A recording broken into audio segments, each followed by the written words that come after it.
Binatang suci naga biru muncul di bintang naga monster. Setelah dia keluar dari formasi teleportasi, dia tersenyum dan mengusap kepala Chang Yun, menilainya. Chang Yun sangat bersemangat. Mata naga biru tampak kuno dan berpengalaman, tubuhnya berotot. Dia merenung dan kemudian memicu darahnya. Saat Bat dan Gu Te berada di daerah terpencil lainnya di naga monster, tubuh monster mereka bergetar saat tetesan darah suku monster surgawi memantul seolah-olah ingin keluar dari tubuh mereka. Anggota suku naga brutal dan suku naga jahat dengan darah suku monster surgawi di tubuh mereka dapat merasakan sesuatu. Mereka tercengang karena mereka tidak tahu apa yang baru saja terjadi pada mereka. Binatang suci naga biru tampak canggung dan malu. Chang Yun membungkuk. Dia tiba-tiba mendapatkan sesuatu dan mulutnya melengkung menjadi lengkungan aneh. Dia bisa menebak mengapa leluhur suci tampak aneh. Suku monster surgawi memiliki banyak leluhur monster. Makhluk purba yang dilahirkan oleh Grace Mainland semuanya disebut sebagai leluhur monster. Namun, keempat binatang suci memegang posisi tinggi di suku monster surgawi. Menjaga empat arah Grace Mainland, mereka memiliki kemampuan supernatural bawaan. Chang Yun telah mendengar banyak legenda tentang leluhur suci Azure Dragon. Namun, sebagian besar dari mereka terkait dengan sifat tidak bermoral dan tidak terkendali.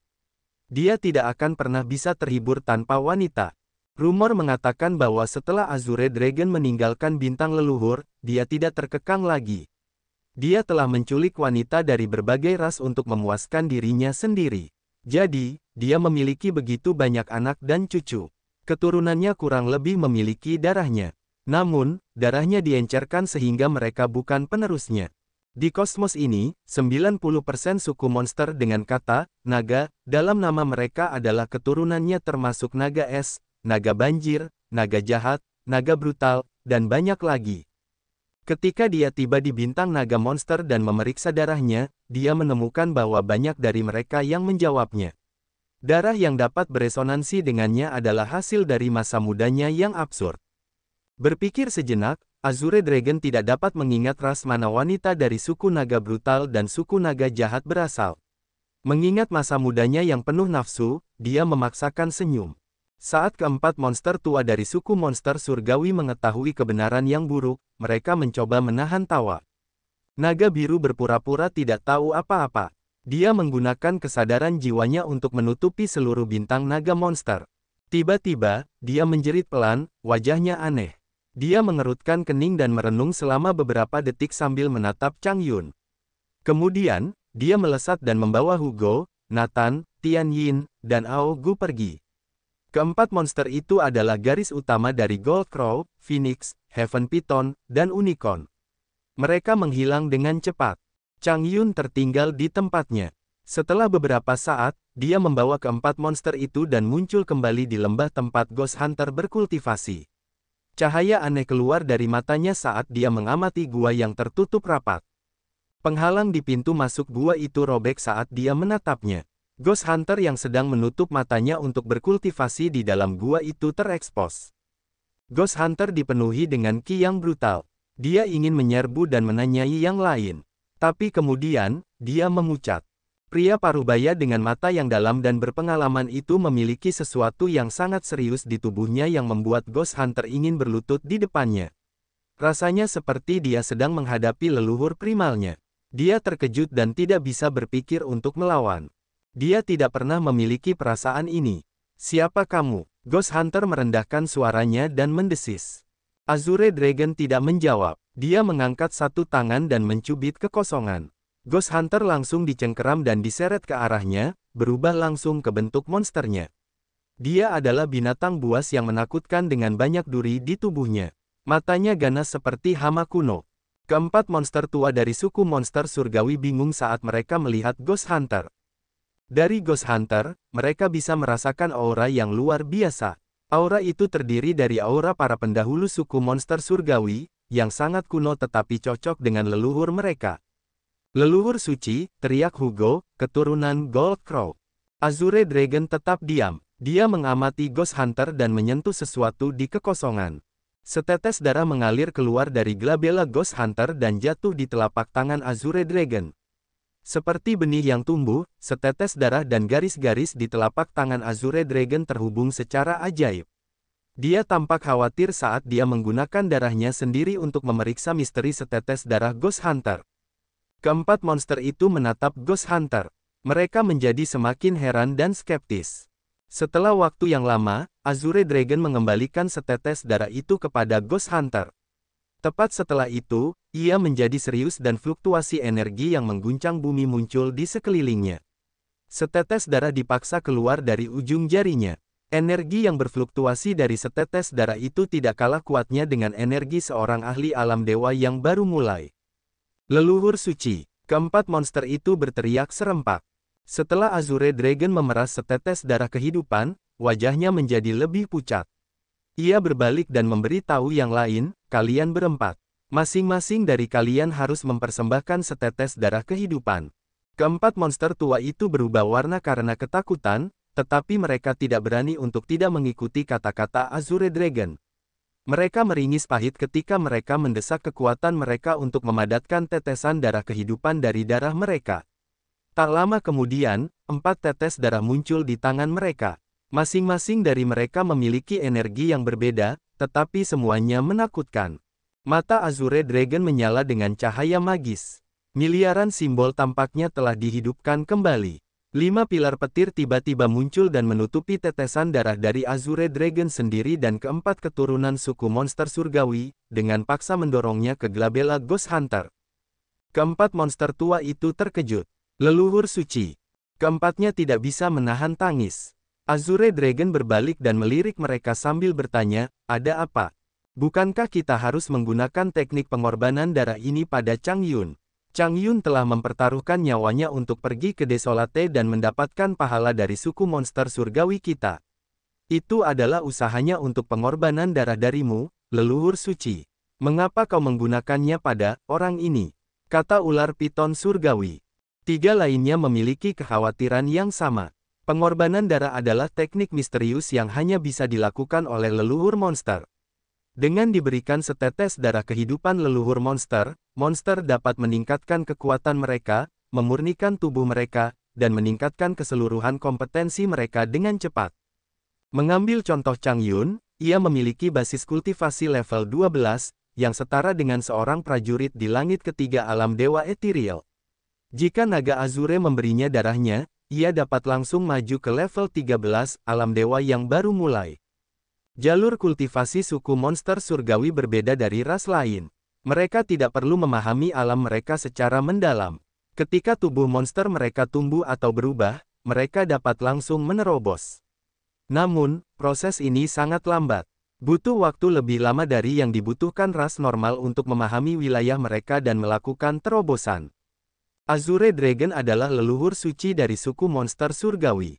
Darahnya adalah darah yang paling sempurna dengan efek yang fantastis. Chang Yun telah bertahan hidup dengan susah payah selama 10 tahun di Desolate. Dia telah memfasilitasi Xian untuk mengambil buah genesis untuk meningkatkan seluruh suku monster surgawi. Biasanya, Chang Yun adalah calon yang paling memenuhi syarat untuk menerima pengorbanan darah Azure Dragon. Faktanya, Azure Dragon datang ke Monster Dragon Star untuk mempersiapkan perayaan pengorbanan darah bagi Chang Yun untuk membantunya mencapai level 13. Namun, Azure Dragon telah menggunakan pengorbanan darah pada Ghost Hunter dan dia telah memaksa keempat monster untuk membagikan setetes darah kehidupan mereka.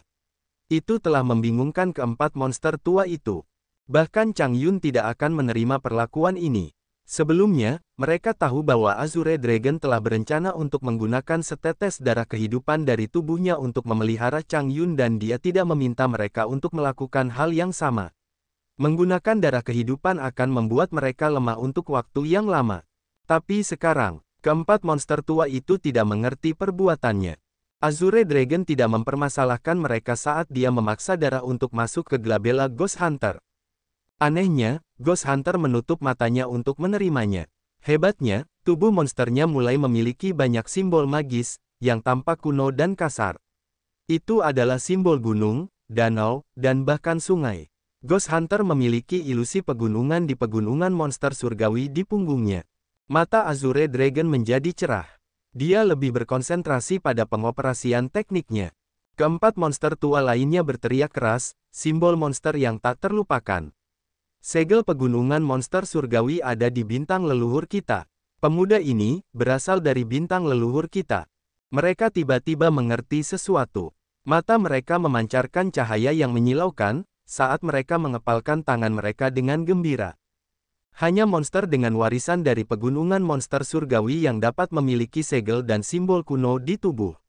Selain itu, hanya darah monster dari suku monster surgawi yang dapat menerima warisan itu. Jelas, Ghost Hunter bukanlah monster biasa. Azure Dragon terfokus dan miliaran simbol menari-nari di matanya seperti sekawanan ikan yang berenang. 5 baut petir membakar gelabela Ghost Hunter untuk menyatukan darah ke kepalanya. Secara bertahap, tubuh monster Ghost Hunter terluka oleh petir. Baut petir sekarang menari-nari di tubuh monsternya. Ghost Hunter menjerit dan menjerit dengan gila. Darah memercik dari tubuhnya seolah-olah dia menahan rasa sakit yang luar biasa. Darah yang memercik dari tubuh Ghost Hunter dibatasi oleh kekuatan Azure Dragon. Dia kemudian memaksa darah Ghost Hunter menjadi benang tipis dan mengarahkannya kembali ke gelabela Ghost Hunter. Itu seperti sirkulasi. Waktu berdetak cepat. Azure Dragon menarik tangannya, wajahnya lelah. Ghost Hunter sekarang menjadi bola petir besar. Tubuhnya yang retak di dalam bola petir itu tampaknya menyerap energi yang berubah dengan cepat. Proses ini sangat mengagumkan. Dibandingkan dengan Chang Yun, dia lebih cocok untuk menerima pengorbanan darah. Azure Dragon akhirnya menatap keempat monster tua itu, matanya dalam dan gelap. Kau benar, waktu kita akan segera tiba. Suku monster surgawi kita tidak hanya memiliki buah genesis tetapi juga, dia. Dia menunjuk ke Ghost Hunter. Keempat monster lainnya kebingungan. Azure Dragon hanya tertawa dan tidak menjelaskan apapun kepada mereka. Dalam 10.000 tahun mendatang, dia akan menjadi kunci kemakmuran klan kita. Memang benar bahwa giliran klan kita untuk menjadi penguasa di wilayah kita dan seluruh alam semesta. Grace Mainland. Di tempat yang gelap dan sunyi, seorang pria yang diselimuti lapisan debu tebal sedang duduk di bawah 7 patung Demogorgon. Dia tampak seperti telah meninggal selama bertahun-tahun. Tidak ada vitalitas darinya. Di sekelilingnya juga merupakan tempat yang mati. Tidak ada tanaman atau serangga kecil yang ada. Seluruh tempat itu diselimuti keheningan yang mematikan. Setelah waktu yang sangat lama, rumput layu di sekitar pria itu tiba-tiba menjadi hijau. Tak lama kemudian, banyak tanaman ulet mulai tumbuh. Daerah iblis yang sunyi sekarang memiliki energi kehidupan yang aneh. Awalnya sedikit terasa, lalu perlahan mulai tumbuh. Seluruh daerah iblis sekarang penuh dengan kehidupan. Rumput dan bunga bermekaran di mana-mana dan serangga mulai bernyanyi. Semuanya tampak begitu hijau dan indah. Kemudian, angin, sinar matahari, dan aura alam yang segar memenuhi seluruh area. Daerah iblis yang tandus dan sunyi kini menjadi bintang kehidupan yang penuh dengan energi bumi dan surga. Dan orang yang tertutup debu mulai bernapas dengan lemah. Auranya terus meningkat dan melonjak seperti air pasang. Medan magnet kehidupan yang tebal dan kuat muncul. Itu seperti matahari yang terik. Setelah sekian lama, Si Yan tiba-tiba terbangun. Retakan di altar jiwanya telah tertutup sejak lama. Hari ini, ketiga Upanishad kekuatannya telah lengkap, tetapi dia masih membutuhkan sedikit lagi untuk memasuki alam dewa yang baru mulai. Berkultivasi di Grace Mainland selama bertahun-tahun telah memberinya tingkat pengetahuan yang lebih dalam tentang Upanishad kekuatan kematian dan kehidupan. Dia telah mengembangkan Upanishad kekuatan gabungan ini, yang memberinya kesempatan untuk menerobos ke alam berikutnya. Namun, untuk menerobos ke alam dewa yang baru mulai, dia membutuhkan energi bumi dan surga yang melimpah untuk membuat Ethereal Extend-nya berevolusi ke Incipient Extend. Dia meninggalkan Demon Area. Setelah sekejap, dia tiba di pusat Grace Mainland dan memasuki Chasm Battlefield yang telah dia hindari tahun itu. Dia pergi ke sana dan pergi jauh ke bawah tanah. Puluhan ribu mil di bawah tanah, Kosol Sian dan buah Genesis telah menyatu di dalam kristal besar. Kristal itu berisi formasi bumi dan surga yang mematikan yang secara alami dibangun dengan kekuatan yang tak terkalahkan. Jika orang lain yang menyusup ke tempat itu, bahkan jika dia berada di alam abadi, dia tidak akan mampu menahan serangan dari formasi yang diciptakan oleh Grace Mainland's Origin. Kecuali benua kuno itu dihancurkan, perangkap dan formasi mematikan itu tidak akan pernah lenyap. Namun, Xian dapat bergerak bebas di bawah tanah dan masuk lebih dalam ke inti bumi untuk mencapai kristal yang berisi jiwa bersama. Dengan kata lain, karena jiwanya telah menyatu dengan Grace Mainland, dia adalah Grace Mainland. Setiap helai rumput, sungai, dan gunung di benua ini adalah bagian dari jiwa bersama. Diturunkan oleh kristal, Xian duduk bersila. Altar jiwa muncul dari kepalanya, jiwa inangnya menari dengan gelisah. Ethereal Extend yang cemerlang seperti galaksi terbuka sedikit demi sedikit dan kemudian menutupi altar jiwanya. Kosol di dalam kristal itu seperti nyala api yang menari. Itu memiliki aura yang sama dengan jiwa inangnya. Namun, itu memiliki kesan sesuatu yang sangat kuno dan berpengalaman. Ethereal Extension memiliki banyak bintang yang berkelap-kelip di langit. Matahari dan bulan muncul bersamaan. Cahaya dan kehidupan muncul seolah-olah itu adalah dunia nyata. Xian mengambil aura dari buah Genesis dan mengambilnya untuk menenangkan tubuhnya dan membersihkan pembuluh darah serta altar jiwanya. Aura itu mengubah luas eterealnya. Kemudian, denyut nadinya berubah saat dia tiba-tiba memahami sesuatu. Ketika dia memadatkan energi bumi dan surga untuk menyelesaikan transformasinya, dia memiliki perasaan ajaib bahwa dia dapat menggerakkan Grace Mainland sesuka hatinya. Itu akan seperti Desolate, benua kuno yang tidak pernah berhenti bergerak. Begitu pikiran ini muncul di kepalanya, dia mencoba berpikir untuk memindahkan seluruh planet. Hebatnya, Grace Mainland mulai bergerak. Xian tercengang. Benua kuno ini hanyut di alam semesta yang gelap dengan kecepatan yang stabil dan cepat. Xian terserap dalam pengalaman yang luar biasa ini. Jiwa inang di altar jiwanya dan rekan jiwa di kristal bersinar dengan luar biasa. Mereka memancarkan fluktuasi energi jiwa yang cocok dengan benua kuno. Energi mereka memiliki kekuatan misterius yang tampaknya mampu mengubah benua kuno. Grace Mainland berada di daerah yang sangat terpencil di alam semesta yang jauh dari area bintang lainnya seolah-olah ditinggalkan di sana. Dan itu terjadi seperti itu. Suku monster surgawi dulunya menderita kekalahan yang mengerikan. Untuk mencegah ras mereka berakhir ketika yang lain menyerang bintang leluhur mereka, para leluhur suku monster surgawi telah memindahkan Grace Mainland dengan cara apapun. Mereka telah menyegel bintang itu dan mengirimkannya ke daerah terpencil. Tidak ada bintang kehidupan atau prajurit lain yang tinggal di daerah ini. Jadi, tidak ada yang akan menemukannya kembali di sini. Dan hari ini, Grace Mainland di daerah yang gelap dan terisolasi ini mulai bergerak. Energi ruang angkasa ajaib muncul dari dalam planet dan memasuki awan atmosfer. Tepat setelah itu, retakan angkasa yang besar terbuka. Retakan angkasa itu seperti mulut yang besar dengan banyak pita angkasa yang cemerlang dan bahaya yang tak ada habisnya. Grace Mainland terbang ke dalam retakan angkasa dan membubung tinggi seperti pesawat ulang-alik melalui angkasa, menuju tujuan yang tidak diketahui. Tiba-tiba, manusia biasa dan prajurit yang tinggal di Grace Mainland menyadari fenomena yang mengerikan. Langit tidak lagi memiliki matahari, bulan, dan bintang. Seluruh dunia menjadi gelap. Dari waktu ke waktu, mereka melihat meteor melesat di atas kepala mereka, berkelebat, dan kemudian menghilang dengan energi yang dahsyat. Setiap manusia biasa yang tinggal di Grace Mainland menyadari bahayanya. Perubahan bumi dan langit ini telah membuat mereka takut. Para prajurit juga terperanjat. Namun, mereka menemukan bahwa energi bumi dan langit di Grace Mainland tidak berkurang karena fenomena ini. Justru sebaliknya, energi bumi dan langit di benua ini masih meningkat.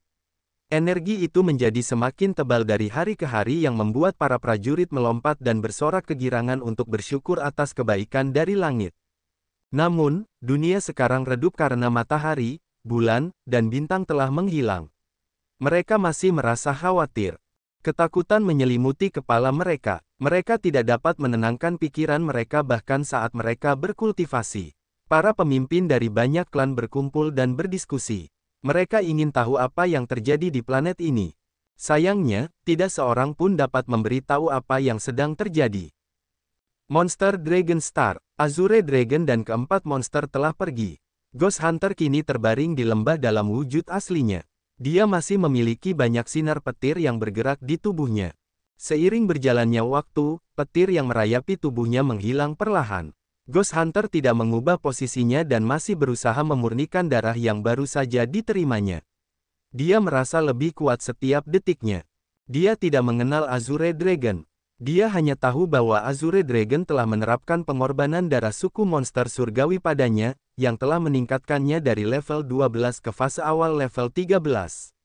Dia sekarang sekuat langit pertama dari alam dewa yang baru mulai. Semua ini karena darah yang telah diterimanya, 5 tetes darah. Dia telah menerima warisan dari pegunungan monster surgawi, jadi dia tahu apa itu pengorbanan darah. Dia juga tahu bahwa manusia adalah cikal bakal suku monster surgawi. Dia terpesona. Karena suku monster surgawi dari klan monster lahir pada zaman dahulu kala, Azure Dragon pasti telah hidup selama 100.000 tahun atau bahkan lebih lama. Ghost Hunter sangat mengagumi Azure Dragon karena dia adalah sosok kuno yang telah hidup begitu lama. Dia bertanya-tanya seberapa kuat Azure Dragon. Saat kelima tetes darah itu menyatu sepenuhnya ke dalam tubuhnya, tubuh monsternya menjadi jauh lebih kuat. Dia tahu bahwa leluhur suku monster surgawi peduli padanya. Dia tidak tahu mengapa kesempatan ini datang padanya, tetapi dia tahu dia harus menggenggamnya erat-erat dan membuat dirinya lebih kuat. Di sudut bintang naga monster, wajah bulat Chang Yun menunjukkan bahwa dia kesal. Dia menatap seorang tetua dan bertanya, "Tetua Tian Yin, mengapa? Leluhur suci tidak melakukan pengorbanan darah untukku." Tian Yin memiliki hubungan dekat dengan Chang Yun. Chang Yun melihat naga biru menghilang bersama keempat tetua, tetapi hanya keempat tetua yang kembali dan tinggal di bintang naga monster. Naga biru tidak muncul kembali. Chang Yun merasa curiga. Yah, leluhur suci baru saja bangun.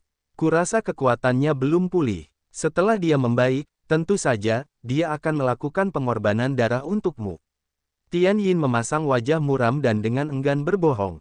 Dia tahu karakteristik Chang Yun, jadi dia takut Chang Yun akan mengalami gangguan mental saat mengetahui kebenarannya, yang akan membuatnya melakukan sesuatu yang merugikan suku. Karena itu, dia harus menyembunyikannya. Tetua Tian Yin, kekuatanmu tampaknya juga telah banyak berkurang. Apa yang terjadi saat kalian pergi bersama leluhur suci akhir-akhir ini? Chang Yun sedikit sensitif. Leluhur suci tidak memiliki cukup kekuatan, jadi kami harus menggunakan teknik rahasia suku kami untuk membuat formasi untuk meningkatkannya dengan sedikit kekuatan dari kami, Tian Yin mendesah pelan. Chang Yun mengerutkan kening, mengangguk skeptis, tetapi dia tidak bertanya lebih jauh. Namun, dia memiliki simpul di hatinya. Bintang darah iblis. Zuo Shi sedang berkultivasi di rumah keluarga Zuo di kota Tanah Suci. Kemajuannya sangat pesat. Anehnya, sekarang dia hampir mencapai langit kedua alam dewa halus. Hari ini, dia masih berkultivasi dengan sungguh-sungguh hingga dia hampir lupa diri. Naga biru, leluhur suci suku monster surgawi, tiba-tiba muncul di ruangan tempat dia berkultivasi. Sosoknya seperti bayangan yang berubah menjadi sesuatu yang nyata. Zuo Shi sedang berkultivasi sehingga dia tidak mengenali penampilan naga biru. Dia tenggelam dalam alam sihirnya. Jauh di dalam mata naga biru, ada kenangan lamanya. Dia menatap Zuo Shi, wajahnya penuh kasih. Dia berpikir, aku tidak percaya gadis kecil ini memiliki darah kura-kura hitam. Dia adalah keturunan kura-kura hitam. Haha, dia akhirnya memiliki penerus. Sayang sekali dia memiliki tubuh manusia. Haruskah aku memicu kekuatan darahnya sehingga dia akan menjadi anggota sejati suku monster surgawi kita? Dia tetap diam, berpikir dan ragu-ragu. Kasus Zuo Shi dan kasus Xian serupa. Mereka memiliki tubuh manusia dengan darah iblis abadi dan darah monster surgawi. Pada hari Xian menyelesaikan penggantian darahnya, ia resmi menjadi prajurit iblis abadi. Darah yang mengalir di nadinya adalah darah iblis abadi. Namun, prajurit iblis abadi seperti prajurit manusia. Mereka menggunakan altar jiwa untuk berkultivasi, yang berbeda dari prajurit monster yang hanya memiliki jiwa monster dan mengolah tubuh monster mereka untuk naik level. Xian dan Zuo Shi berbeda satu sama lain karena fitur ini. Azure Dragon ragu-ragu karena ia tidak yakin apakah ia akan menghancurkan altar jiwa Zuo Shi setelah ia memicu darah kura-kura hitam di tubuhnya. Itu akan sangat memengaruhi wilayah dan basis kultivasinya. Dan sekarang, meskipun Zuo Shi tidak dapat menciptakan tubuh monster, ia memiliki kekuatan dan darah dari kura-kura hitam yang telah menyingkirkan semua rintangan dan hambatan dalam kemajuan kultivasinya. Ia hampir dapat meningkatkan kekuatannya tanpa batas. Ia dapat dianggap sebagai hibrida antara suku monster surgawi dan klan manusia. Sama seperti pemburu hantu, ia adalah ras yang berbeda. Azure Dragon menemukannya ketika jiwanya menutupi bintang-bintang di sekitarnya. Ia tercengang. Pertama, ia menemukan Ghost Hunter, anggota ras barunya. Kemudian, ia menemukan Zuoshi, prajurit yang memiliki warisan kura-kura hitam tetapi belum memiliki tubuh monster. Ia masih menggunakan tubuh manusianya. Azure Dragon berpikir bahwa surga yang perkasa benar-benar peduli dengan suku monster surgawi karena ia terus-menerus terkejut. Ia sangat senang melihat klannya berkembang pesat setelah ia terbangun. Tidak, aku akan mencoba saja. Mari kita lihat apa yang Tuhan inginkan. Dia merenung cukup lama dan kemudian memutuskan untuk memicu darah kura-kura hitam di tubuh Zuoshi. Dia ingin melihat keajaiban yang Tuhan berikan kepada klannya. Naga biru membuka mulutnya untuk menyemburkan bola petir biru. Bola itu kemudian menutupi tubuh Zuoshi dan memancarkan petir untuk merangsang darah kura-kura hitam di tubuhnya. Naga biru menjadi semakin lemah sekali lagi. Dia memucat dan memaksakan senyum. Setengah bulan kemudian, darah manusia di tubuh Zuoshi hilang. Darah itu digantikan oleh darah kura-kura hitam. Zuoshi telah memasuki langit kedua alam dewa halus dalam sekejap. Ketika darah kura-kura hitam memenuhi tubuhnya, sebuah cangkang kura-kura aneh muncul di punggungnya setelah ledakan aneh. Sekarang, dia memiliki aura dari masa purba yang kacau di dunia, yang telah meroketkan kekuatannya secara keseluruhan. Dia masih memiliki tubuh manusia, tetapi kidarah dan kekuatan di tubuh dewanya mirip dengan suku monster surgawi. Altar jiwanya tidak rusak. Altar itu malah berubah secara menakjubkan, jiwa inangnya telah berubah menjadi jiwa monster. Daerah bintang dewa kuno. Daerah bintang ini adalah daerah bintang dasar klan dewa. Daerah ini sangat luas dengan puluhan ribu bintang kehidupan, bintang mineral, bintang matahari, dan bintang bulan. Klan dewa memiliki pangkalan di sekitar bintang-bintang tersebut. Daerah bintang dewa kuno memiliki 7 wilayah laut yang mirip dengan wilayah laut daerah bintang kabut fantasi. Daerah tersebut memiliki banyak lorong angkasa. 7 wilayah laut tersebut terletak di 7 arah daerah bintang dewa kuno. Setiap wilayah laut memiliki banyak bintang kehidupan hingga 10. Bintang-bintang kehidupan tersebut memiliki banyak kapal perang klan dewa yang bersiaga. Selain itu, kereta perang dan kapal perang terus bergerak masuk dan keluar dari lorong angkasa. 7 wilayah laut daerah bintang dewa kuno adalah daerah yang paling ramai di seluruh alam semesta. Setiap kali klan dewa menyerbu daerah bintang dan mengubahnya menjadi halaman belakangnya, ia menyita banyak material dan mengangkutnya kembali ke daerah bintang dewa kuno melalui lorong-lorong tersebut. Material tersebut diangkut ke daerah bintang dewa kuno setiap tahun. Klan dewa mengkategorikannya sehingga keluarga besar dapat mengambilnya dan membuat pelet dan senjata. Itu membuat setiap keluarga klan dewa menjadi sangat kaya dan bahkan anak-anak keluarga yang jauh pun dapat diperlengkapi sepenuhnya. 7 wilayah laut terhubung ke lusinan area bintang. Kebanyakan dari mereka adalah pengikut klan dewa di tempat yang pernah mereka invasi sebelumnya.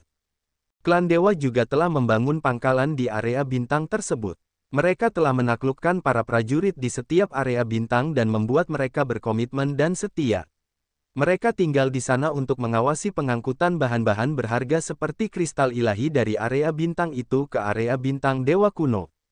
Namun, ketika para prajurit dewa kembali dari 7 wilayah laut, mereka tidak membawa banyak bahan. Mereka hanya membawa senjata tajam dan mematikan. Para prajurit dewa yang bermarkas di lusinan area bintang dipanggil kembali ke keluarga mereka melalui wilayah laut. Mereka tinggal dan menyesuaikan formasi mereka di wilayah laut, bertemu dengan para pemimpin keluarga mereka. Kapal perang yang tak terhitung jumlahnya berkumpul di wilayah laut. Pertempuran besar akan melanda seluruh kosmos.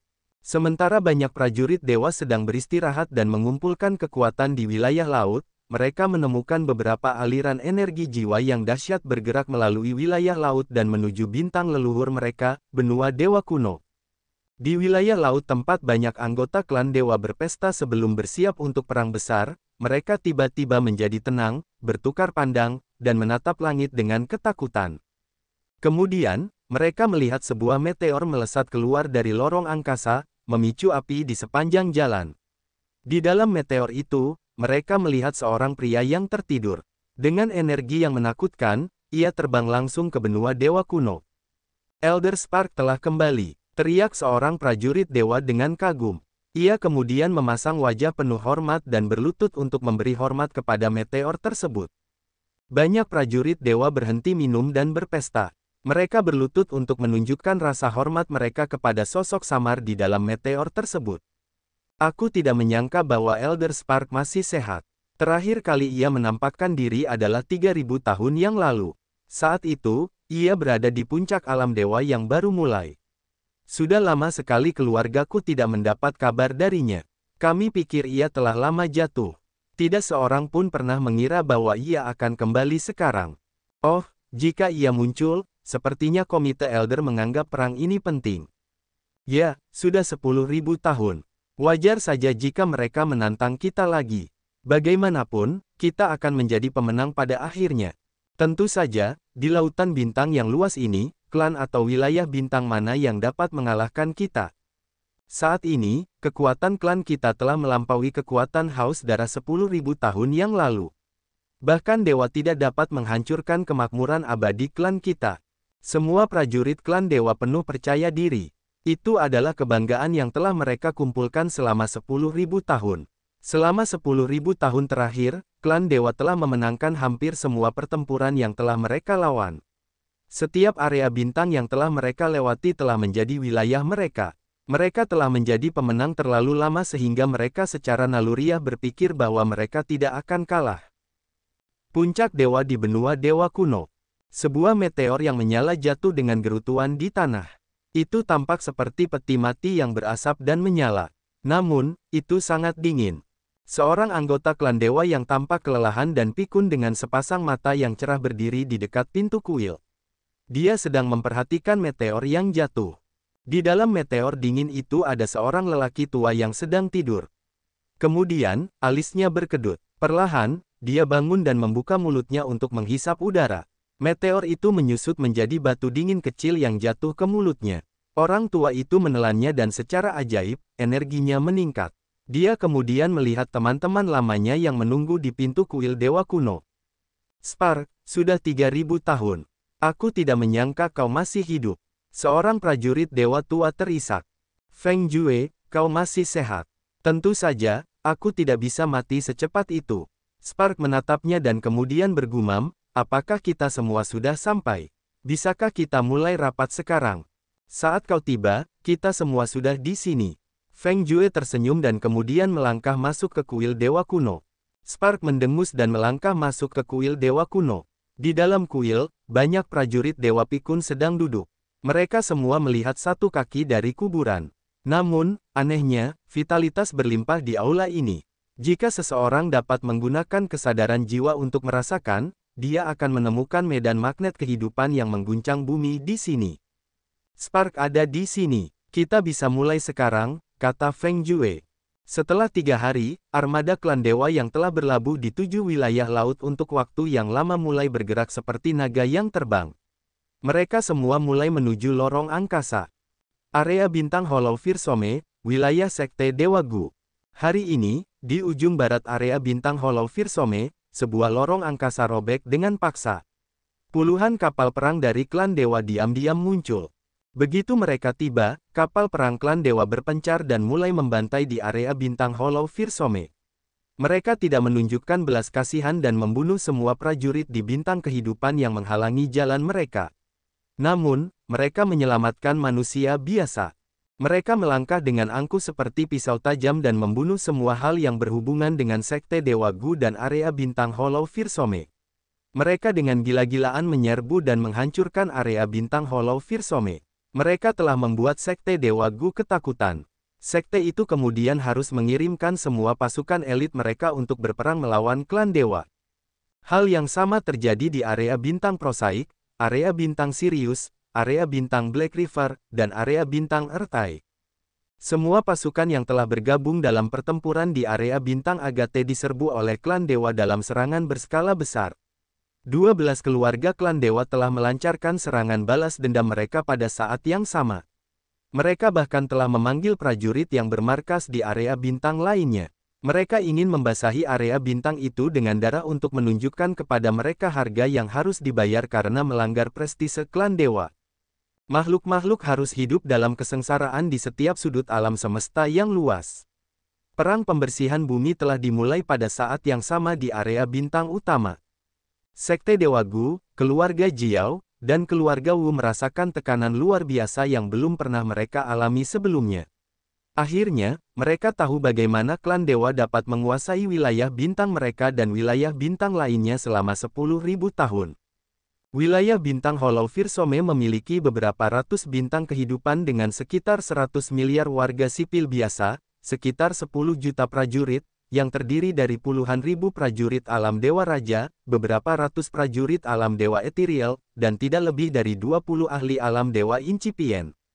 Situasi mereka mirip dengan wilayah bintang tingkat tinggi lainnya.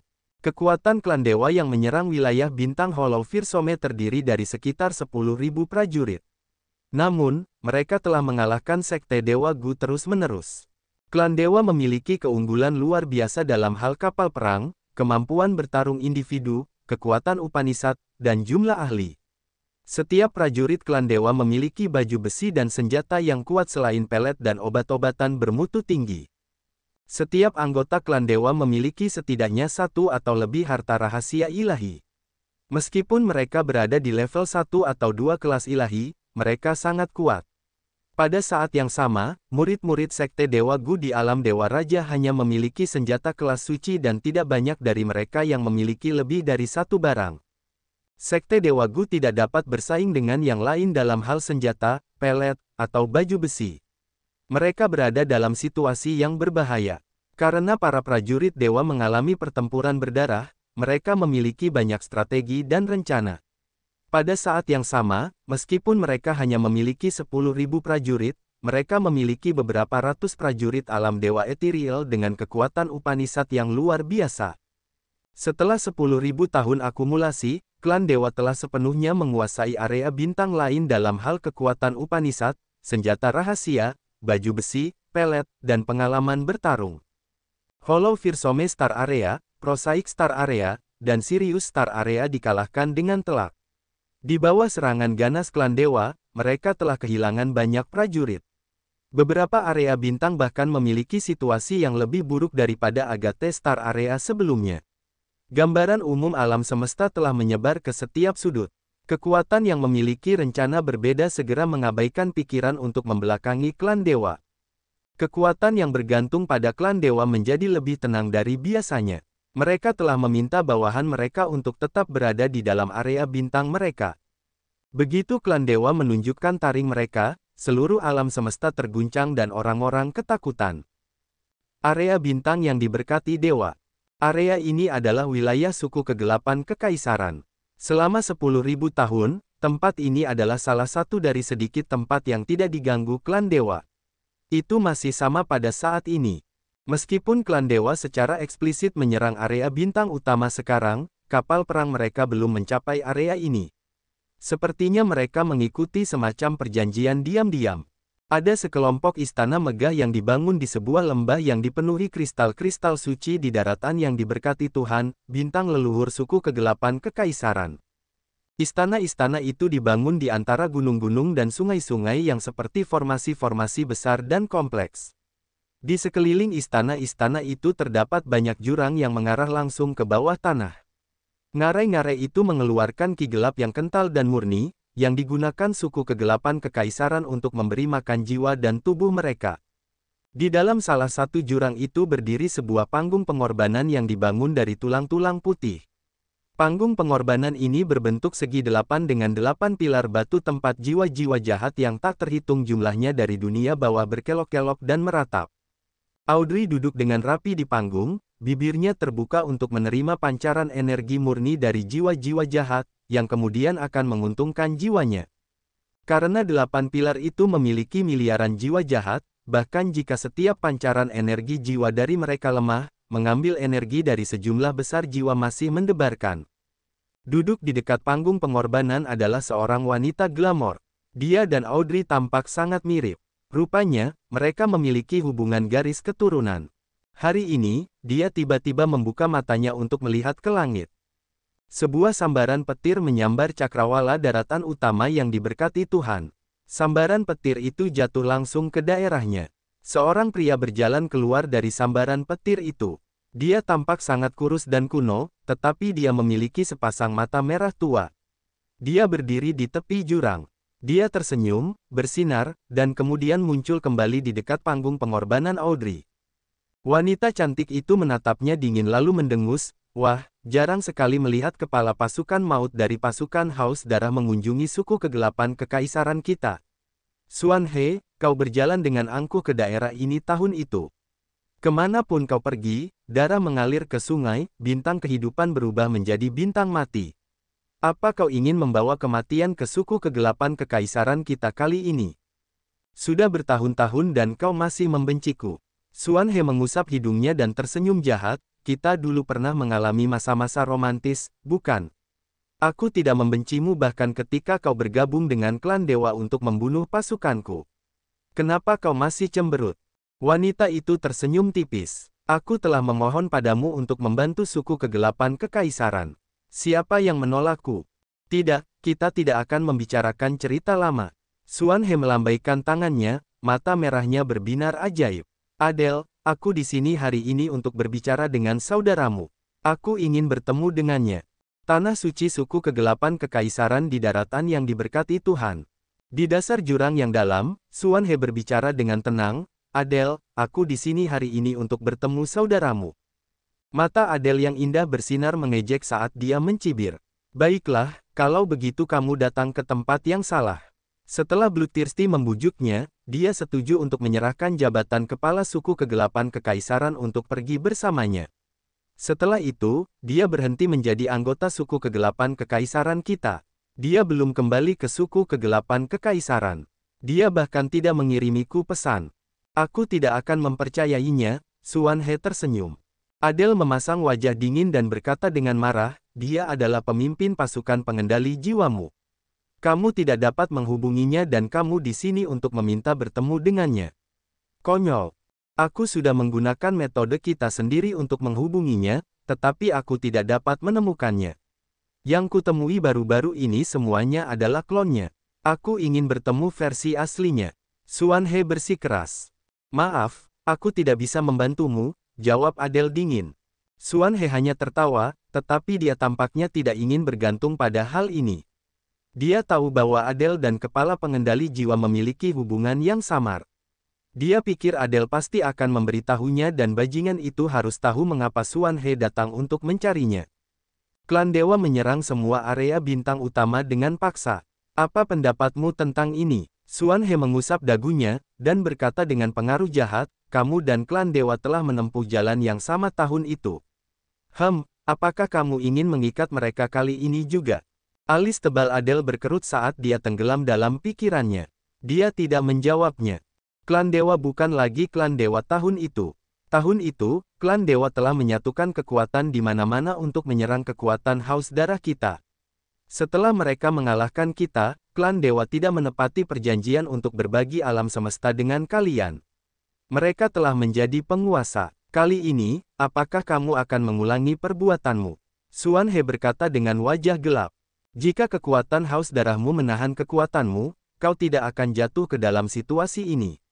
Kau menuai apa yang kau tabur. Adele tersenyum tipis. Merenungkan sejenak, dia berkata, "Suku kegelapan kekaisaran kita tidak akan berpartisipasi dalam kompetisi antara kalian. Aku harap kalian akan membakar batu giok dan batu biasa itu bersama-sama." Hahaha, Xuan He tertawa, wajahnya senang. "Bagus sekali. Akan lebih baik jika suku kegelapan kekaisaranmu tidak akan mengganggu kita." Berhenti sejenak, dia melanjutkan, aku punya hadiah untuk putrimu kali ini." Ketika dia selesai, dia menyentuh kehampaan. Awan gelap mulai berkumpul dan menutupi ribuan mil di sekitarnya, suara melengking dan ratapan terdengar dari awan gelap. Tak lama kemudian, puluhan ribu jiwa jahat muncul dari awan. Mata Adele yang cerah memancarkan cahaya ilahi 5 warna. Dia benar-benar terkejut. Jiwa-jiwa jahat itu berada di alam dewa asli atau alam dewa ethereal.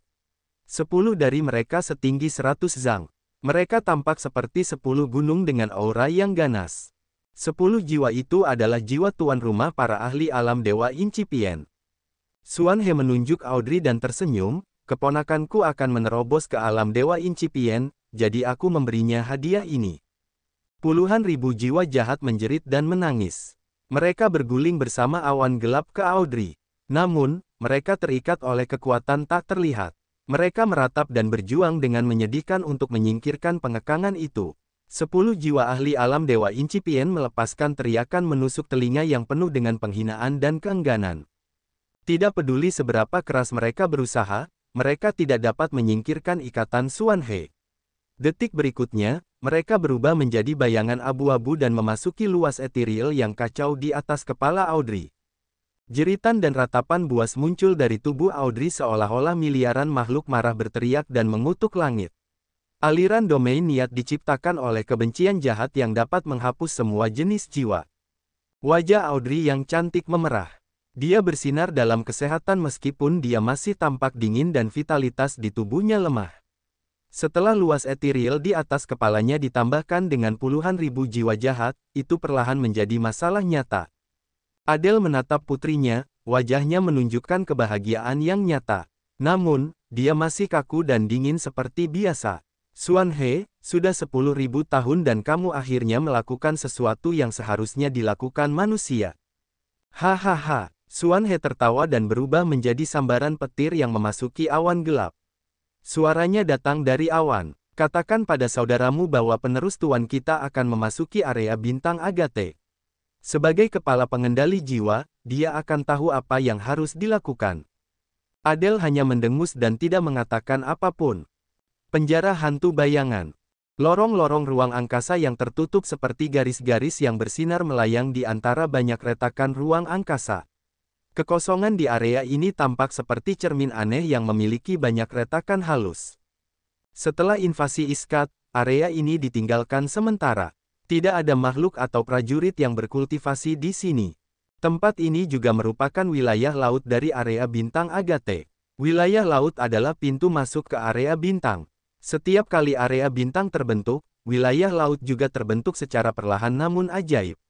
Itu seperti mahakarya Tuhan untuk membantu banyak area bintang terhubung satu sama lain. Penghalang tebal berdiri di antara area bintang untuk memisahkan mereka. Sama seperti area bintang Agate, area bintang berapi-api, dan area bintang kabut fantasi, meskipun mereka berdekatan, mereka tidak dapat saling mengunjungi karena penghalang ruang angkasa alami. Ada area bintang tanpa penghalang, tetapi jaraknya terlalu jauh satu sama lain. Bahkan para ahli yang sukses dengan kekuatan luar angkasa Upanishad membutuhkan waktu yang lama seperti puluhan tahun atau bahkan ratusan tahun untuk menempuh jarak yang begitu jauh. Jadi, ketika orang-orang dari area bintang yang berbeda ingin saling menghubungi, mereka harus menggunakan beberapa metode lain. Wilayah laut adalah metode terbaik. Itu adalah area alami yang diberikan oleh langit yang perkasa untuk setiap area bintang. Setiap lorong luar angkasa adalah formasi teleportasi luar angkasa yang diciptakan oleh alam, yang memungkinkan seseorang untuk melintasi miliaran mil hanya dalam sekejap mata. Penjara hantu bayangan adalah wilayah laut area bintang Agate. Hari ini, retakan luar angkasa yang besar dan kacau tiba-tiba menggelembung. Setelah puluhan detik, retakan luar angkasa itu telah membesar ratusan kali lipat. Kemudian, gelombang cahaya yang menyilaukan menyerbu. Lorong luar angkasa tidak dapat menahan kekuatan seperti itu, jadi langsung hancur. Potongan-potongan kecil yang tak terhitung jumlahnya melesat kemana-mana di luar angkasa seperti meteor. Bintang kehidupan yang indah tiba-tiba muncul dari lorong luar angkasa yang rusak dan memasuki penjara hantu bayangan. Bintang kehidupan ini memiliki tirai cahaya energi alami. Susunan gunung, danau, dan sungai di benua ini bagaikan gambar yang hidup dengan vitalitas yang kuat. Bintang kehidupan itu tidak diam. Ia terus melayang di penjara hantu bayangan dan kemudian melaju kencang. Akhirnya, ia berhenti di bintang pejuang dari Liga Pejuang. Akhirnya kita melihat matahari dan bulan. Cahaya. Akhirnya, kita punya cahaya. Apa yang terjadi? Entahlah. Banyak prajurit dan warga sipil biasa sedang memperhatikan langit, wajah mereka tercengang. Mereka tampaknya disegel di dunia yang gelap. Tanpa perubahan matahari dan bulan, mereka tidak tahu berapa lama waktu telah berlalu. Mereka hanya tahu bahwa waktu yang berlalu seperti ini telah membuat mereka begitu khawatir. Mereka mengira kiamat akan datang. Di dalam planet itu, seorang pemuda membuka matanya, yang memiliki miliaran bintang kecil yang berkelap-kelip. Sepertinya dia telah menyerap semua bintang di langit ke dalam matanya. Dia menyeringai dan bergumam pada dirinya sendiri, akhirnya aku di sini. Sudut bintang naga monster. Gelombang getaran tiba-tiba meluas di hati leluhur suci suku monster surgawi. Matanya berbinar saat dia tertawa. Dia tiba-tiba terbang keluar dari monster Dragon Star dan menuju ke Shadow Ghostly Prison. Dia tidak mengolah kekuatan Space Upanishad, tetapi kecepatannya jauh lebih cepat daripada ahli Heavenly Monster Tribe yang mengolah kekuatan Space. Dalam sekejap, dia mampu melewati puluhan bintang kehidupan atau miliaran mil. Ketika dia bepergian ke Shadow Ghostly Prison, dia tidak tahu bahwa orang yang dia cari telah berangkat ke Devil Blood Star. Formasi teleportasi luar angkasa yang menakjubkan di bintang darah iblis. Sinar listrik muncul dan menciptakan keajaiban seperti jaring surgawi yang menutupi seluruh formasi. Ketika energi yang dahsyat itu meluas, seorang pemuda muncul dari formasi itu. Beberapa prajurit alam dewa ethereal dari klan iblis yang menjaga formasi itu tersentak kaget. Namun, ketika mereka ingin memeriksa orang yang baru saja muncul, mereka tidak menemukan aura di sana. Kota Tanah Suci. Keluarga Si dan keluarga yang tinggal di gedung tuan kota di pusat kota. Anggota keluarga Yang dan Si tinggal dan berkultivasi di sini. Mereka juga mengalami perubahan dan menikmati kekuasaan dan kekayaan juga. Kaisar Yang Tian berkultivasi di ruang ratusan meter di bawah tanah. Ruang rahasia ini dibangun dari kristal ilahi dan banyak batu aneh yang dapat menarik energi bumi dan surga. Ruang itu dipenuhi dengan energi saat aliran energi putih susu melayang kemana-mana seperti ular roh. Kaisar Yang Tian menyerap energi semacam ini. Alisnya tiba-tiba terangkat. Dia bangkit dan menghilang dari ruang batu. Di sayap timur gedung City Master, Si Jian sedang mengajar junior keluarganya termasuk Si Tian Luo, Si Tian Xiao, dasar bocah. Kalian hidup dalam kemewahan, jadi kalian tidak berkultivasi dengan sepenuh hati. Tidakkah kalian merasa malu saat menghadapi Si Yan? Si Jia meniup jenggotnya dan berkata dengan keras, Si Yan telah mempertaruhkan nyawanya agar kalian bisa mendapatkan apa yang kalian miliki hari ini. Tapi Little Yan juga anggota keluarga Yang. Lihatlah keluarga Yang mau hampir mencapai alam Dewa Raja. Bagaimana dengan kalian? Kalian sekelompok bajingan malas. Jika kalian terus seperti ini, kalian akan kehilangan harga diri keluarga Si kami. Si Tian Luo, Si Tian Ke, dan Si Tian Ling memiliki wajah yang seharusnya mereka buat untuk pemakaman. Mereka menghela napas dan tidak berani membalas. Mereka merasa sangat kesal. Bagaimana mereka bisa dibandingkan dengan anggota keluarga Yang? Blood Devil telah menganggap keluarga Yang sebagai kerabatnya. Dia telah membuka kolam darah untuk mereka kultivasi. Dia telah memberi mereka begitu banyak pelet langka dan berharga serta harta rahasia. Itulah sebabnya keluarga Yang telah berkembang pesat. Garis keturunan mereka sudah kuat. Dengan semua kebaikan itu, bagaimana mereka bisa dibandingkan dengan mereka? Mereka memiliki keberatan mereka sendiri tetapi tidak ada yang berani menyuarakannya. Tetua Han Feng tersenyum diam-diam sambil berpura-pura mengangguk setuju dengan yang lain. Terkadang, dia menambahkan, kita semua manusia, tetapi mengapa kita begitu berbeda? Tuan Muda Yan memiliki sinar energi pertamanya ketika dia berusia 17 tahun. Anda memiliki awal yang lebih baik dan melihat seberapa jauh Anda tertinggal sekarang. Yah, saya khawatir saya tidak seharusnya menunjukkannya. Siapa yang berani dibandingkan dengan Si Yan? Anda, Si Tian Ke membalas. Han Feng melangkah mundur dan memaksakan senyum. Karena kita sedang membicarakannya, sudah lama sekali kita tidak melihatnya. Karena wilayah kekuasaannya lebih tinggi dan jabatannya tidak biasa, aku khawatir dia tidak punya waktu luang untuk berbicara dengan kakeknya, kata Si Jian dengan wajah kesepian. Petik 2. Yah, bukankah aku di sini? Tiba-tiba, sebuah suara yang jelas muncul ketika sebuah bayangan hitam muncul di ruangan itu. Si Jian gemetar. Matanya yang tua tidak bisa menahan diri untuk tidak berair. Namun, dia memarahi, dasar iblis kecil. Jadi kamu pikir sayapmu begitu kuat sehingga kamu tidak membutuhkan kakek ini lagi. Mata Si Yan berbinar saat dia menatap orang-orang di ruangan itu. Si Jian masih pemarah. Dia jujur, tangguh, dan bersemangat mempelajari hal-hal baru. Dia tidak puas bahwa keluarga Si memiliki alam yang lebih rendah daripada keluarga Yang.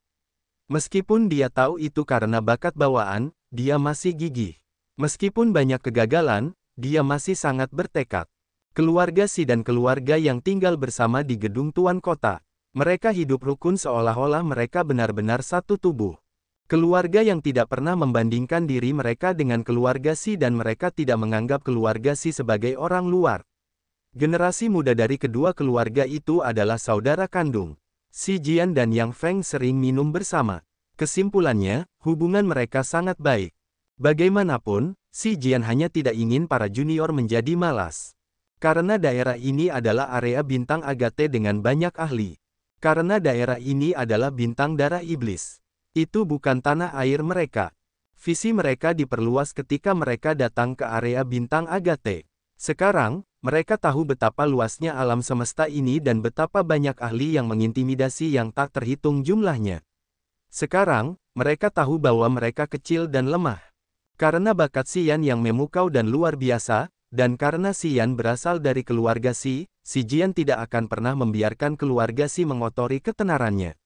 Karena itu, dia selalu tangguh dan gigih. Dia berpikir bahwa dia dan generasi muda keluarga Si dapat berbuat lebih baik untuk membantu Si Yan di masa depan. Selain itu karena Si Jian merasa bahwa dia telah menjadi tidak berdaya. Dia tidak ingin menjadi beban atau objek rapuh yang harus dilindungi. Bagi lelaki tua dengan harga diri yang tinggi ini, sangat memalukan bahwa dia tidak dapat membantu cucu-cucunya berjuang dan bahkan membutuhkan perlindungan mereka. Tidak, aku selalu merindukan kakek. Ketika aku kembali, kamu adalah orang pertama yang kuingat, Si Yan bergegas menghiburnya. Si Yan tahu bahwa Si Jian adalah orang yang memiliki pengaruh terbesar padanya. Kaisar yang Tian tidak dapat dibandingkan dengannya. Ketika dia bersama keluarga Si Jian telah merawatnya sepanjang waktu. Meskipun dia tampak tegas, dia telah melindunginya dengan hati-hati. Mengapa kau menghilang setelah pertempuran itu?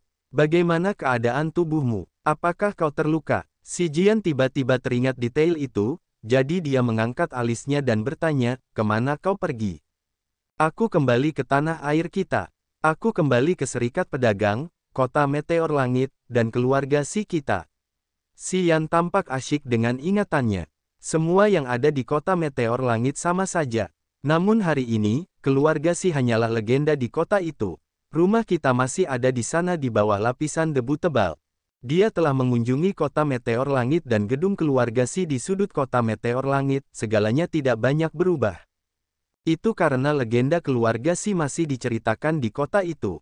Legenda penampilannya di Kota Meteor Langit saat keluarga Si menaklukkan keluarga Bei Ming telah menjadi topik hangat bagi para prajurit di sana untuk dibicarakan. Dahulu kala, seluruh keluarga Si dan keluarga Zuo telah pindah ke laut tak berujung dan rumah-rumah mereka menjadi kosong. Namun, pasukan di Kota Meteor Langit tidak berani merebut bangunan keluarga Si dan Zuo. Kalian kembali ke tanah air kami. Si Jian terkejut. Si Tian Luo dan Han Feng sangat tercengang. Tanah air, itu berarti melintasi wilayah bintang. Namun, tanah air mereka sekarang sudah habis. Meskipun mereka bernostalgia, tidak ada yang berpikir untuk kembali dan berkultivasi di rumah mereka sendiri. Ketika mereka pergi tahun itu, energi di tanah air mereka begitu encer sehingga tidak cocok bagi mereka untuk berkultivasi lagi. Tanpa energi bumi dan surga yang kaya, tambang tidak memiliki kristal ilahi dan tanah tidak menumbuhkan rumput dan herba roh. Tanpa hal-hal ajaib itu, para prajurit tidak dapat memahami kekuatan mereka lebih dalam. Itulah alasan mereka harus meninggalkan tanah air mereka. Ya, aku sudah kembali ke tanah air. Kita, sudah waktunya pulang, kata Si Yan. Semua orang tampak bingung. Ini berbeda dari saat kita pergi. Kau akan mengerti saat kau kembali ke rumah, Si Yan memiliki nada sayang dalam suaranya. Ketika mereka masih di Grace Mainland tahun itu, dia benar-benar ingin pergi. Dia datang ke Raging Flame Star Area bersama Bao Ao dan Jie Ji, berjuang untuk bertahan hidup. Dia telah mempertaruhkan nyawanya berkali-kali hanya untuk mendapatkan bintang kehidupan agar dia bisa menyelamatkan keluarganya dari tanah air. Setelah itu, mereka bisa terus berkultivasi. Kondisi Grace Mainland tidak bisa mengganggu mereka lagi. Umur panjang prajurit itu terkait dengan wilayahnya. Jika mereka tetap tinggal di Grace Mainland, wilayah mereka tidak bisa menerobos dengan cepat sehingga suatu hari, mereka pasti akan mati. Mu Yudai berada dalam situasi ini. Karena wilayahnya macet, umur panjangnya terbatas. Meskipun dia memiliki energi di tubuhnya, medan magnet kehidupannya perlahan terkuras dan dia semakin lemah. Akhirnya, dia harus kembali ke ketiadaan. Setiap kali seorang pendekar menerobos ke alam baru, selain transformasi tubuhnya, jiwa dan medan magnet kehidupannya akan meningkat secara menyeluruh. Hanya terobosan berkelanjutan yang memberi mereka awet muda dan memungkinkan mereka mempertahankan medan magnet kehidupan mereka. Xian telah mengalami berbagai macam kesulitan untuk memindahkan keluarganya ke Agathe Star Area dan membangun kota tanah suci di Devil Blood Star sehingga mereka dapat memiliki rumah baru dan berkultivasi. Namun mulai hari ini, semuanya akan kembali ke titik awal sekali lagi. Dia ingin membawa keluarganya kembali ke Grace Mainland. Memikirkan semua hal yang telah terjadi, Xian mengira itu hanya mimpi. Si Jian, Han Feng, dan yang lainnya dipenuhi dengan keterkejutan. Mereka tidak tahu apa maksudnya jadi mereka mencoba mencari petunjuk dari wajahnya. Akhirnya, kau kembali. Suara Blood Devil terdengar dari luar. Xian tidak dapat mendengar banyak orang bernapas. Mereka tidak tahu sudah berapa lama para ahli di Devil Blood Star berkumpul di sini. Xian terkekeh dan berkata kepada si Jian, kita harus keluar untuk berbicara. Banyak orang berada di gedung City Master di Divine Land City. Blood Devil, Fu Wei, Feng Han, Lin Xin, Kaisar Yang Tian, Leona, Fei Lan, Katuo, Xia Xinyan, Ziao, dan yang lainnya telah memenuhi tempat itu dan menatapnya. Xian tidak menyembunyikan auranya ketika dia kembali melalui formasi teleportasi di dekat kolam darah. Tentu saja, keberadaannya dilaporkan. Bayangan berkumpul di tempat itu. Ekspresi mereka berbeda-beda, ada yang senang dan ada yang gembira. Mereka memandang Xian karena dialah satu-satunya orang di sana. Oh ya, aku kembali, Xian berseri-seri. Meskipun bahaya di area bintang Agathe telah dihindari untuk sementara, banyak pasukan masih bertahan di planet ini. Beberapa pasukan telah pergi, pasukan yang tidak termasuk dalam persatuan paviliun ramuan dan perkakas. Feng Han, Lin Xin, dan pasukan mereka yang memiliki hubungan dekat memutuskan untuk tinggal di bintang darah iblis untuk sementara waktu. Mereka ingin mengamati lebih jauh. Setelah mereka dapat memastikan situasi alam semesta, mereka akan pergi. Klan Dewa telah membuat mereka takut.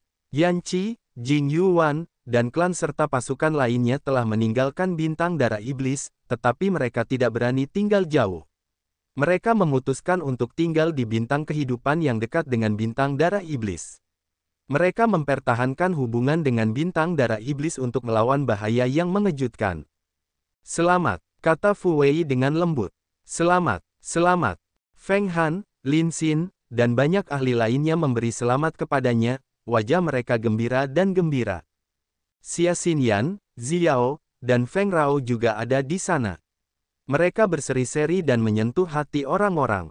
Mata mereka yang indah memiliki arti yang berbeda. Ketika Xian memasuki kota tanah suci, banyak prajurit terkejut karena ki darah dan energi yang melonjak di tubuhnya. Mereka telah mencapai tingkat yang luar biasa.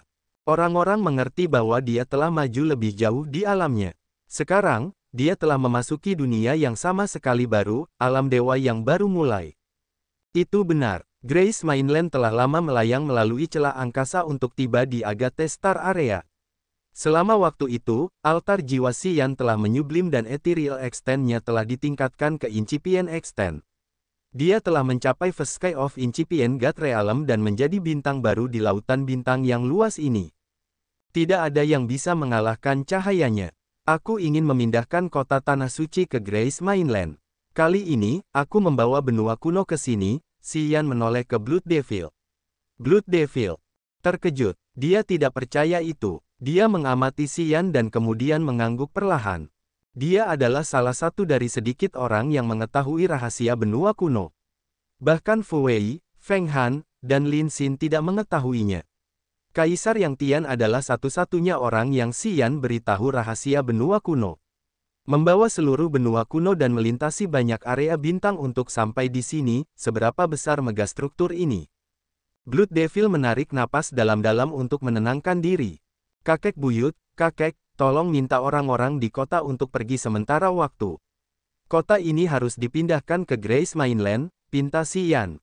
Kaisar Yang Tian dan Xi Jian tidak bisa menyembunyikan kegembiraan di mata mereka.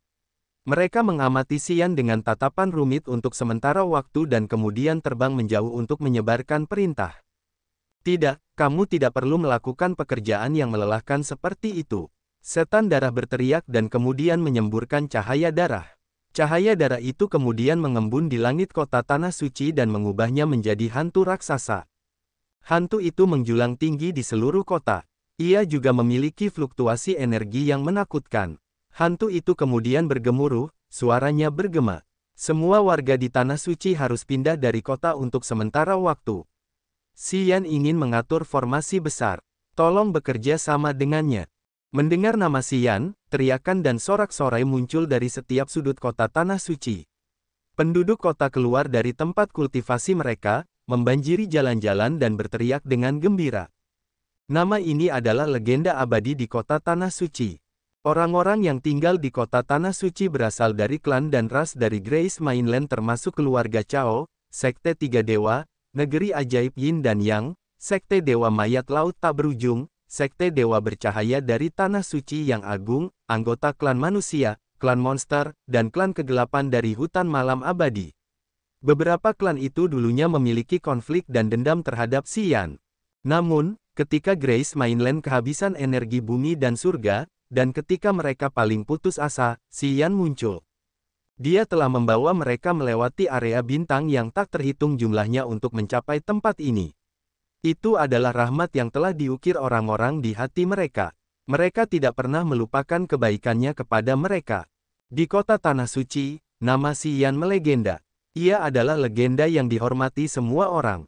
Karena itu, ketika mendengar bahwa Xian telah kembali ke kota Tanah Suci dan ingin menggunakan kota itu untuk menyusun formasi, orang-orang pun bersedia membantunya. Mereka mendesak bawahan mereka untuk meninggalkan kota itu.